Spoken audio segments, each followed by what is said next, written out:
Microsoft has identified a peculiar issue affecting USB printers following recent Windows updates. Users have reported their printers unexpectedly printing random text and data, a problem that has puzzled many since late January 2025. This issue primarily impacts Windows 10 version 22H2 and Windows 11 versions 22H2 and 23H2. Microsoft explains that after installing the January 2025 Windows Preview update, users might notice their USB-connected dual-mode printers printing random text, including network commands and unusual characters.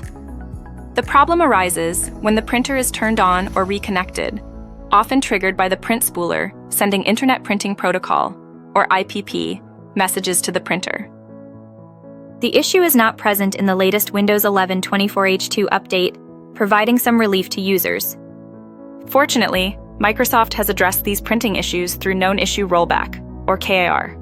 This Windows feature helps reverse flawed non-security updates delivered via Windows Update. The fix will also be included in a future Windows update, ensuring a smoother experience for users. For enterprise-managed devices, IT administrators must install and configure specific group policies to resolve the issue. These can be found under Computer Configuration, Administrative Templates. To deploy KIR, navigate to the local computer policy or domain policy on the domain controller using the Group Policy Editor.